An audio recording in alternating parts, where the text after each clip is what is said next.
Bienvenidos a todas y a todas a este cuarto Congreso Internacional de Innovación y Tendencias Educativas. Hoy tengo el placer de compartir este espacio con un gran compañero con el que he compartido pues, muchas vivencias juntos durante nuestra época en el doctorado. Bueno, Rafael Carballo es doctor en Educación y cuenta con más de 10 años de experiencia en universidades españolas. Actualmente trabaja como contratado Ramón y Cajal en el Departamento de Didáctica y Organización Educativa de la Universidad de Sevilla. Su carrera investigadora se centra desde sus inicios en la educación inclusiva y la enseñanza superior. Ha desarrollado estancias de investigación en países como Portugal, Grecia y Australia, ahí en nada, en las que ha colaborado activamente con investigadores internacionales que han contribuido a su formación y al enriquecimiento de su investigación. Ha trabajado en diferentes proyectos de investigación financiados en convocatorias competitivas tanto nacionales como autonómicas. Estos proyectos han perseguido el objetivo de conocer y mejorar la experiencia académica de los estudiantes con discapacidad en la universidad. Las líneas centrales que guían su actividad investigadora son algunas, como el diseño universal de aprendizaje, la pedagogía inclusiva, el uso inclusivo de tecnologías educativas y la formación del profesorado universitario en enseñanza inclusiva. Podríamos seguir comentando su amplia trayectoria, pero para no dilatarnos más en el tiempo, os dejo con su presentación titulada Prácticas docentes inclusivas en la universidad, investigar desde la práctica pedagógica. Cuando quieras, Rafael, te doy paso. Bueno, muchas gracias, Alba. Agradecerte tanto a ti como al resto de organizadores de este congreso la invitación para hacer esta ponencia, que sin duda es un placer y además es un congreso que sigo y en el que he participado en varias ediciones. Así que pues muchas gracias por darme este espacio para compartir con vosotros y con el resto de asistentes al Congreso. Bueno, como has dicho en tu introducción, mi principal línea de investigación efectivamente es la de la discapacidad, los estudiantes con discapacidad en la enseñanza superior. Y hoy quería, cuando me preguntaste por si quería participar, pues pensé qué parte de todas las investigaciones que hemos hecho puedo traer, ¿no? Bueno, pues yo creo que lo que necesitamos ahora mismo en la investigación, en ciencias de la educación en general, es una investigación, como a mí me gusta llamar, transformadora, ¿no? Que tenga un impacto real en las prácticas educativas y en las mejoras de la experiencia académica y de los procesos de enseñanza-aprendizaje. Entonces, quería hablar, como dice ese subtítulo, de la investigación desde la práctica pedagógica, ¿no? Entonces, bueno, nosotros, mi equipo de investigación es un equipo multidisciplinar, de diferentes áreas de conocimiento, que llevamos pues, más de 10 años investigando sobre básicamente cómo mejorar la experiencia académica y social de las personas con discapacidad en la universidad. ¿Por qué es importante esta línea de investigación? Bueno, pues a pesar de que contamos con muchos, cada vez más estudiantes, afortunadamente, con discapacidad en la universidad, a nivel de atención a sus necesidades, pues vamos dando pasitos, ¿no? Pero todavía nos quedan muchos retos por delante. Eh, Hay mucha literatura, se han hecho muchísimas investigaciones a nivel internacional sobre o desde la perspectiva y las voces de los propios estudiantes con discapacidad que estudian en la universidad, ¿no? Identificando las dificultades, las barreras, los apoyos que encuentran. Y muchos de estos están centrados con el acceso al aprendizaje, las metodologías o los procesos didácticos inadecuados que utilizan los docentes y sobre todo también barreras sociales, ¿no? Actitudinales de toda la comunidad universitaria hacia las personas con discapacidad.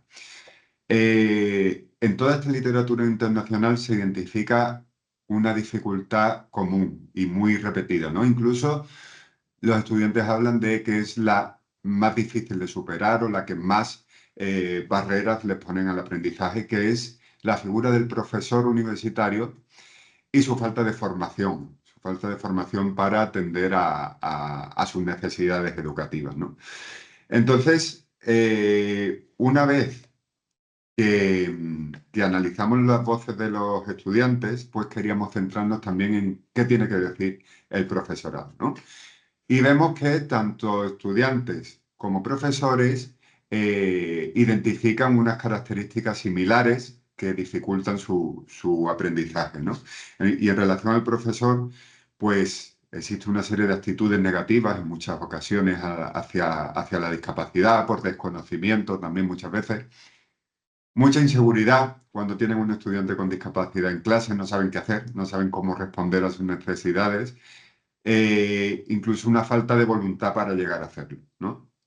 Es cierto que la investigación nos dice que mayoritariamente existe un interés en ayudar, pero no saben cómo hacerlo, aunque sí que es verdad que sigue existiendo docentes más reticentes a la hora de aprender y de dar respuesta a esas necesidades educativas.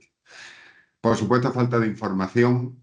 Incluso muchas veces el profesorado desconoce la legislación, es decir, sus obligaciones como docentes a la hora de responder a las necesidades de estos estudiantes.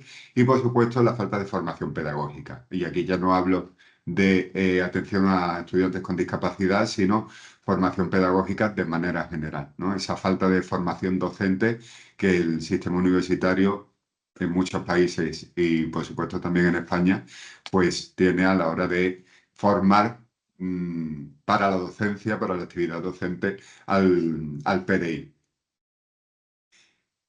Todo esto lo confirmamos con un primer proyecto que hicimos ya hace años sobre la identificación de esas barreras y ayudas que los estudiantes identificaban y analizamos o identificamos esta falta de formación como una de las principales barreras. Entonces, ¿qué dijimos cuando terminamos ese proyecto con esos resultados y esas conclusiones? Bueno, pues si una de las principales dificultades es la falta de formación, vamos a formar al profesorado. Vamos a investigar sobre formación del profesorado y cómo puede esta formación mejorar sus competencias docentes y, en definitiva, la experiencia académica de los estudiantes con discapacidad. Con lo cual, me voy a centrar en este proyecto que se llamó Caminando hacia la inclusión social y educativa en la universidad, diseño, desarrollo y evaluación de un programa de formación para el profesorado. Básicamente, lo que pretendíamos era hacer un diseño, un desarrollo y una evaluación de un programa de formación para la capacitación del profesorado universitario en cuanto a estrategias didácticas para atender a los estudiantes con discapacidad. Esta formación fue bastante ambiciosa, fue una formación de 6 meses en un sistema híbrido, blended learning, con 42 horas de formación online y 12 horas presenciales divididas en 3 sesiones de 4 horas. En estas sesiones presenciales, uno de los valores que tuvo, de los puntos más fuertes, fue que contamos con visitas de estudiantes con discapacidad que compartieron en primera persona sus experiencias con el profesorado participante, lo cual fue sin duda muy, muy enriquecedor. Los contenidos los estructuramos en diferentes módulos, 3 introductorios sobre pues, qué es la discapacidad, ¿no? Y los modelos explicativos de la discapacidad. Otro módulo que presentaba las voces de los estudiantes para que conociesen, además de esas visitas, que conociesen de primera mano la situación que viven los estudiantes con discapacidad desde sus propias experiencias. Y un módulo imprescindible que es el de la normativa universitaria sobre discapacidad y sobre los servicios con los que cuentan las universidades para atender a estos estudiantes. Después teníamos otros 4 módulos centrados en diferentes tipos de discapacidad para explicar cuáles son las principales necesidades educativas y cómo responder a esas necesidades. Y un último módulo que englobaba, digamos, todo el resto de contenidos, para aprender a aplicar los principios del diseño universal de aprendizaje y poder dar respuesta a las necesidades y a todos los perfiles, no solo de aquellos estudiantes con discapacidad, sino de el estudiantado en general. El programa se evaluó desde el inicio hasta el final, es decir, hicimos una evaluación inicial para conocer las necesidades formativas de los participantes y los conocimientos previos y en base a ellos diseñar y readaptar el programa formativo para responder realmente a sus necesidades, que es una parte fundamental de toda intervención educativa. Una evaluación durante todo el proceso de formación, durante los 6 meses, para detectar mejoras que se fueron aplicando durante el propio desarrollo. Y una evaluación, por supuesto, final de los resultados del programa, los conocimientos adquiridos, las competencias, la satisfacción con el programa. Brevemente os comento que participaron en este programa 20 docentes de la Universidad de Sevilla. Una cuestión aquí importante, o dos cuestiones en relación a la muestra, es la primera, la baja participación que hay en este tipo de programas formativos voluntarios por parte de los docentes, debido, pues, por supuesto, no solamente a actitud o a una falta de interés, sino a pues las agendas tan repletas que sabemos que tenemos y reconocemos que es difícil muchas veces sacar tiempo para este tipo de acciones.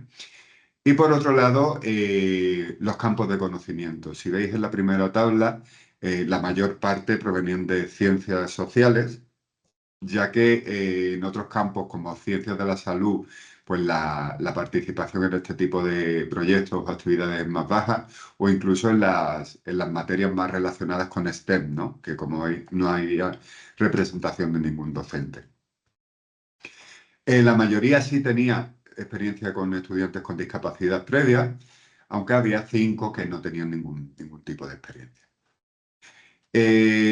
Aplicamos una metodología de estudio de caso, concretamente el estudio de caso único, y toda la evaluación del programa se desarrolló a través de cuestionarios escritos abiertos, el cual nos sirvió para utilizar un pretest post-test para comprobar los conocimientos adquiridos, la observación en las sesiones presenciales y entrevistas semiestructuradas, tanto grupales como individuales.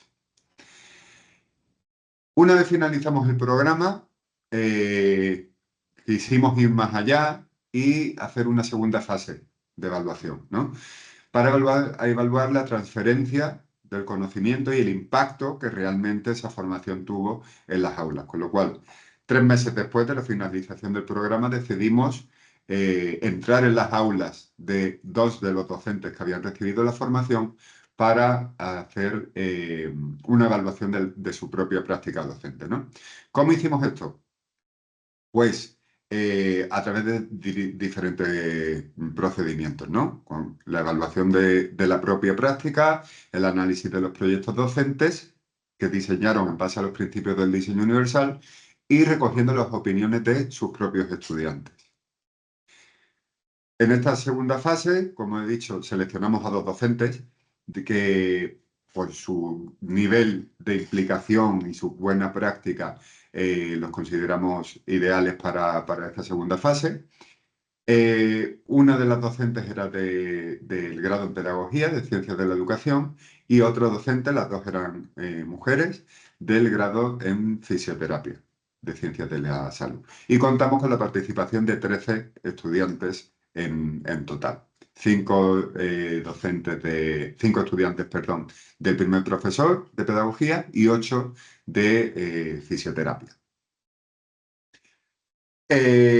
Para la recogida de información de los estudiantes utilizamos grupos de discusión donde valoraron la asignatura que habían trabajado con esa profesora. Se hicieron observaciones en varias sesiones de clase donde pudimos observar y evaluar las metodologías de enseñanza, la relación con el docente, con los estudiantes, los recursos que utilizaban, la accesibilidad de esos recursos, etcétera. Y el análisis de documentos fue la técnica utilizada para evaluar los proyectos docentes y ver en qué medida se adaptaban a esos principios del diseño universal de aprendizaje. Bueno, ¿qué nos encontramos en los resultados? En cuanto al diseño de los proyectos, hicimos una comparativa sobre los proyectos previos que tenían de las asignaturas y los que diseñaron después de recibir la formación. Y nos dimos cuenta de que los habían hecho más flexibles, ¿vale? Estos proyectos los ponían a disposición de los estudiantes en varios formatos, tanto digital como impreso, como en la parte digital en PDF y en Word, con el objetivo de facilitar la interacción con este documento. Y además se hacía una explicación oral al inicio de la asignatura, donde no solo se explicaba, sino también se negociaba. Eh, Había una programación exhaustiva del curso, es decir, los estudiantes sabían qué se va a hacer, cuándo y cómo, pero estaba abierto a los estudiantes. Nosotros vimos cómo negociaban con los estudiantes, cómo querían aprender, qué querían aprender y cómo les gustaba más a ellos trabajar, ¿no? Entonces no era una imposición de cómo se van a trabajar las asignaturas, sino que se daba voz a los propios estudiantes cumpliendo con ese principio del diseño universal de implicación. Otra cuestión importante es que presentaban la información imprescindible en el proyecto docente. Muchas veces los profesores sabemos que hay información que no es del todo relevante o que debido a una sobrecarga de información hay cosas que se pierden en el proyecto docente y los estudiantes no llegan a ver o asimilar. Entonces decidieron eliminar toda la información que no aporta valor y dejar solo la información imprescindible, de manera que el proyecto docente sea un documento útil. Y además contenía información específica para aquellos estudiantes que pudieran tener una discapacidad y que muchas veces los estudiantes no revelan que tienen una discapacidad debido a diversas causas y el propio profesorado no sabe que tiene estudiantes con discapacidad. Bueno, pues ya incluir información o un mensaje de apertura del docente a recibir esa información y a trabajar para ayudar a ese estudiante puede ser el elemento motivador para que ese estudiante pues, le diga al docente que tiene una discapacidad o algún tipo de necesidad. Y en cuanto a las prácticas docentes que evaluamos, bueno, pues aquí lo divido en base a los tres principios del diseño universal. El primero es sobre múltiples formas de implicación en el aprendizaje, pues ¿qué hicieron estos docentes para implicar a los estudiantes? En primer lugar, como he dicho antes, la negociación sobre los métodos de enseñanza y los sistemas de evaluación y el uso de una variedad metodológica para llegar a todos los estudiantes y intentar que todos estén implicados en el proceso de enseñanza-aprendizaje, ya que van a encontrar diferentes métodos y se van a ajustar más o menos a cada uno de esos métodos. Y por supuesto, la metodología es algo también discutida y negociada con los estudiantes.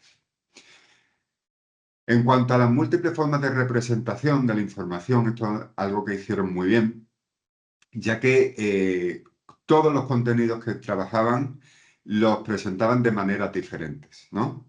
Con recursos auditivos, orales, visuales, con vídeos, con documentos escritos, con demostraciones, con elementos manipulativos, físicos, de manera que presentaban un mismo contenido de diferentes maneras para asegurar que todo el mundo tenga acceso a la información y garantizar el aprendizaje. Y además era importante que todos estos recursos respetasen los principios de accesibilidad, es decir, que fuesen accesibles, ¿no? Ahí hay un extracto de una estudiante de fisioterapia que además tenía discapacidad visual, ¿no? Entonces valoraban muy positivamente el nivel de accesibilidad que tenían, por ejemplo, las presentaciones, ¿no? Que también esos docentes lo aprendieron en el curso. Pues fondo de un color, la letra de otra, respetar las reglas para que sea más fácilmente accesible para las personas con discapacidad visual. Y en el último principio de múltiples formas de acción y expresión, pues los docentes eran flexibles y daban total libertad para que los propios estudiantes eligieran el formato en el que iban a entregar tanto proyectos como actividades, pruebas, los que querían utilizar tecnología, los que querían hacer textos escritos, grabar vídeos, como aparece ahí. Y mostraron una gran flexibilidad en la evaluación también, ¿no? En los sistemas de evaluación, en las pruebas de evaluación, de manera que cada estudiante pudiese elegir la manera que más se adecua a sus características. Esto no es solo hablar de discapacidad, de eso trata el diseño universal de aprendizaje, ¿no? Atender también a algo tan básico que muchas veces perdemos de vista, como son los estilos de aprendizaje, por ejemplo, ¿no? Entonces, no estamos garantizando o mejorando el aprendizaje de una persona con discapacidad, sino que lo que estamos haciendo es mejorar la experiencia académica, la implicación y el aprendizaje de todos los estudiantes. Una de las conclusiones más importantes de este estudio del diseño universal. Después de este proyecto, nos dimos cuenta que la investigación en educación inclusiva muchas veces, sobre todo en enseñanza superior, muchas veces se centra, digamos, en lo negativo, ¿no? Dificultades, barreras, problemas de las universidades, problemas del profesorado, falta de. Y pensamos, bueno, ¿y qué pasa con los docentes que sí atienden a la diversidad de manera adecuada, ¿no? Que sí desarrollan prácticas inclusivas? Entonces, iniciamos un nuevo proyecto, que es el de Pedagogía Inclusiva en la Universidad, Narrativas del Profesorado. Volvimos a trabajar con profesores universitarios, pero en este caso con aquellos que sí dan una respuesta educativa inclusiva a todos los estudiantes, ¿no? Lo que pretendíamos era identificar a esos docentes que desarrollan pedagogía inclusiva y saber qué, cómo y por qué lo hacen, ¿no? ¿Por qué desarrollan esa pedagogía inclusiva? ¿Cómo identificamos a esos docentes? Ahora quizá lo más complejo. Bueno, pues nosotros lo que queríamos era conocer a docentes que responden adecuadamente a las necesidades de todos los estudiantes. ¿Y cómo lo hicimos? Pues preguntamos directamente a estudiantes con discapacidad, a estudiantes de muchas universidades españolas. Contactamos a través de los servicios de apoyo a los estudiantes con discapacidad de diferentes universidades y ellos difundieron la información a sus estudiantes pidiéndoles recomendaciones de profesores que hayan marcado positivamente su trayectoria académica, ¿no? Les dimos una lista de características que aparecen aquí para que ellos pudiesen identificar de alguna manera a esos docentes que durante su carrera universitaria hayan sido profesores positivos o que hayan desarrollado una práctica realmente inclusiva, ¿no?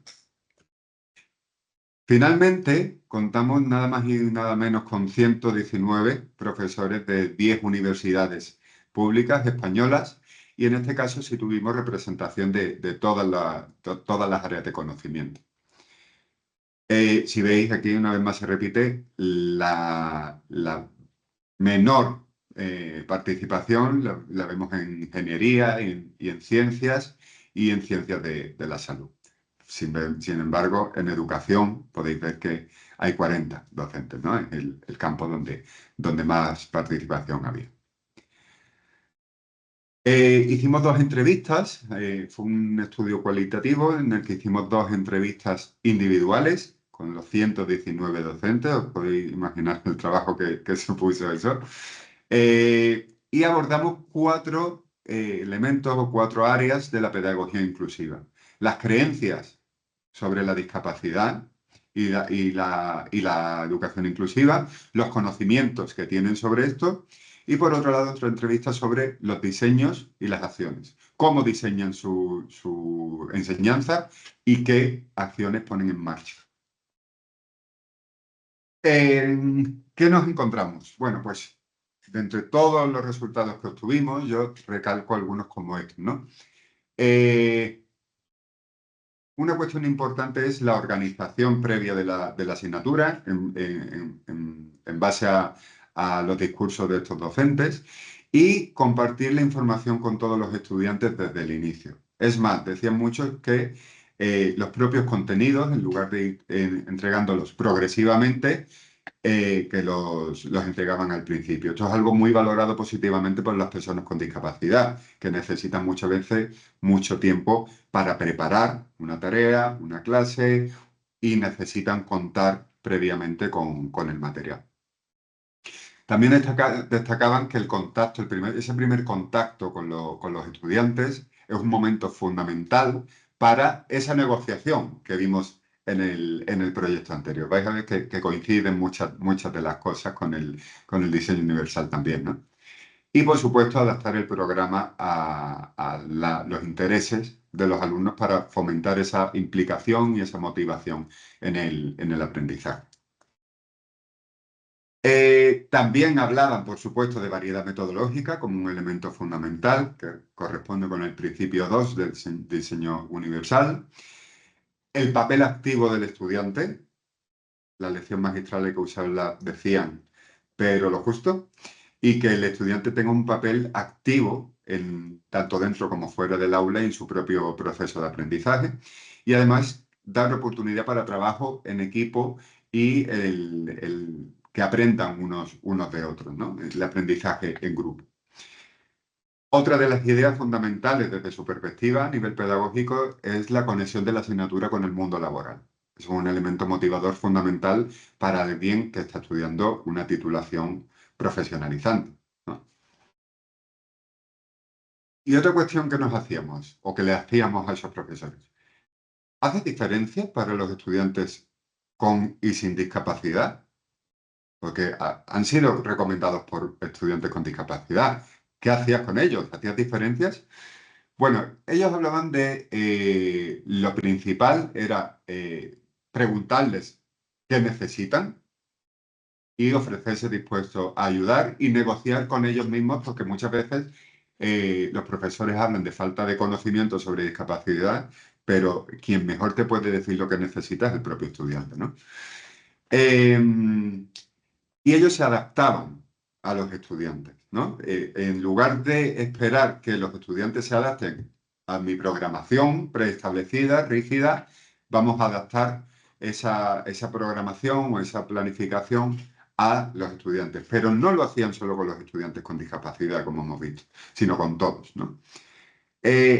A pesar de esto, es cierto que el diseño universal y su aplicación al 100% en la práctica es complejo, ¿no? Entonces, siempre podemos encontrar alguna situación, algún recurso, alguna tarea que pueda presentar alguna dificultad, ¿no? Entonces, sí que reconocían que en ciertos casos aplicaban adaptaciones específicas para alguna persona, ¿no? Pero desde esa perspectiva proactiva del diseño universal, pues cada vez eran menos las situaciones en las que tenían que hacer adaptaciones reactivas posteriormente una vez iniciado el curso.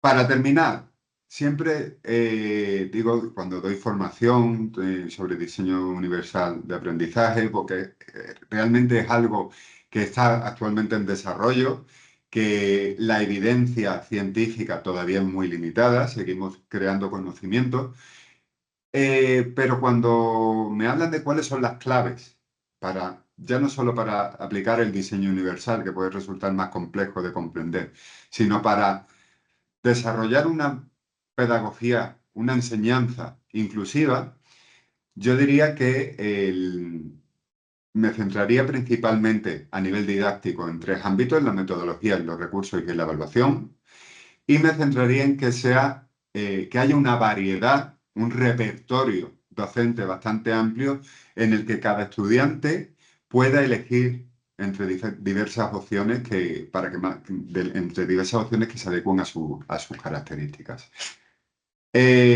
Por supuesto, la accesibilidad en todo lo que utilicemos, garantizar que es accesible para todos los estudiantes. El uso de las tecnologías nos va a facilitar, evidentemente, garantizar esta accesibilidad. Y siempre digo a los docentes que tengan especial atención a la evaluación. ¿Qué evaluación hacemos? Una evaluación, como yo digo, sentenciadora, en la que hacen un único examen, una única prueba, una única tarea, proyecto, y esa es la nota que tienen, o permitimos múltiples entregas, permitimos hacer diferentes pruebas, ofrecemos feedback después de una tarea y permitimos que la mejoren atendiendo a ese feedback, ¿no? A esa primera corrección que nosotros hemos hecho. De esa manera es cuando se consigue realmente un aprendizaje significativo. Yo como docente me conformo con que un estudiante pase la asignatura con un 5 en un examen final. Eso es lo que tenemos que pensar cada uno. ¿Ha aprendido ese estudiante? Pues probablemente no lo necesario, ¿no? Entonces, cuando damos un feedback continuado y permitimos que los estudiantes aprendan de sus errores, realmente es cuando vamos a conseguir ese aprendizaje significativo.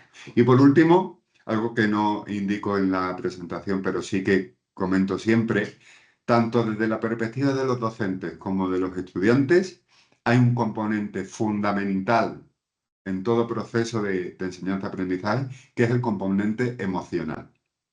La relación que nosotros establecemos con nuestros alumnos desde el inicio va a marcar todo el desarrollo de una asignatura y, por supuesto, el aprendizaje y la implicación de los estudiantes, ¿no?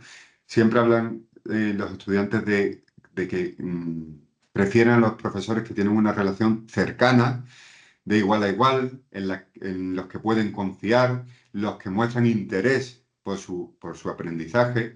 Y entonces la enseñanza superior es un componente que muchas veces se nos olvida porque decimos, bueno, ya son adultos, ¿no?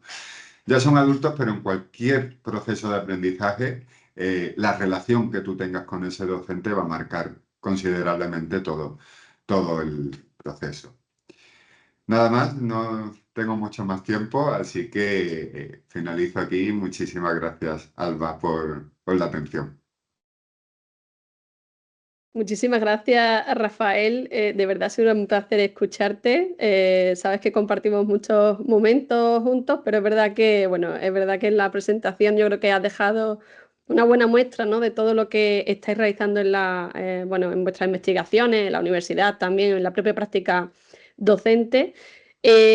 Yo me quedo, bueno, estaba reflexionando, ¿no? Durante la presentación, porque me estaba como chequeando a mí misma, ¿no? ¿Qué es lo que hago yo como docente o qué puedo aportar, ¿no? ¿Qué puedo mejorar de cara a mi práctica como docente? Ya no solamente con, como has dicho, ¿no? Con estudiantes con esa, con Mm, discapacidad, sino también, bueno, sobre todo centrarnos en la personalización del aprendizaje, todo lo que tiene que ver con esos recursos que ofrecemos, los materiales, la forma de compartimos, la evaluación, el feedback me parece mm, fundamental. Y yo creo que incluso lo que has dicho al final, que yo creo que es un poco no digo quizá la parte más importante también, pero como resumen, ¿no? También las relaciones que establecemos con el mm, alumnado, ¿no? El diálogo, los espacios de encuentro de diálogo con el alumnado, que en muchas ocasiones es verdad que por quizás las barreras que has indicado al inicio, ¿no? También mm. todo lo que se nos requiere como docentes desde la propia institución, que nos consume en el tiempo, ¿no? Y que no nos permite Exacto. también tener estas prácticas, ¿no? Con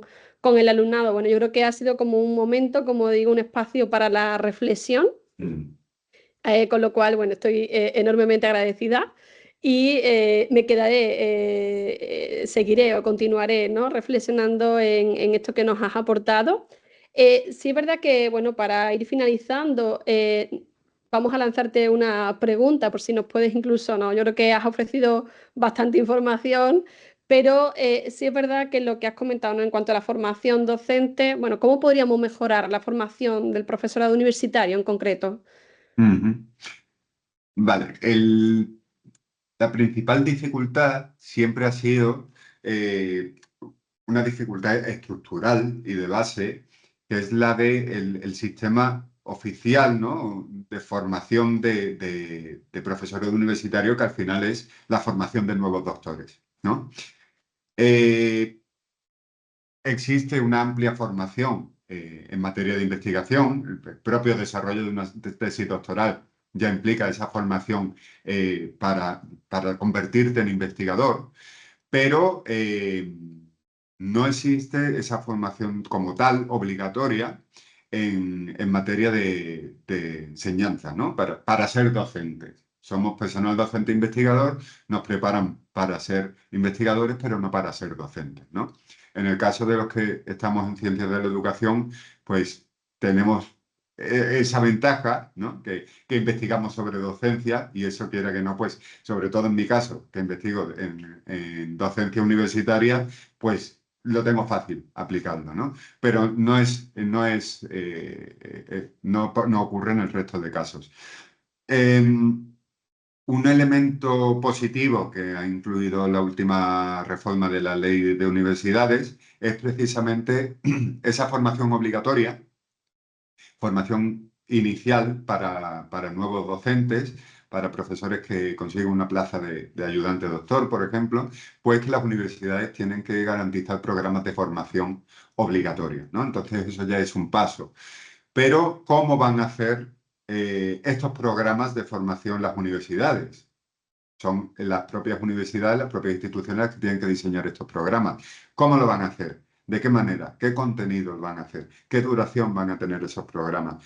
Eh, y lo más importante, en materia de atención a la diversidad, ¿van a incluir información o contenidos para el desarrollo de habilidades en este campo que yo acabo de comentar, ¿no? Entonces yo creo que ahora el objetivo es ir hacia garantizar que esos programas formativos que van a empezar que están ya las universidades diseñando, integren todas las habilidades, las competencias y los conocimientos que un profesor debe tener para responder adecuadamente a todos los estudiantes, ¿no? Entonces, vamos en el camino.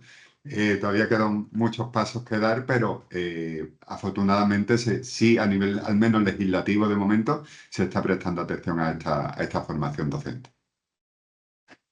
Pues muchísimas gracias, Rafael, por tu aportación y experiencia, sobre todo para favorecer estos espacios y estos entornos cada vez más inclusivos.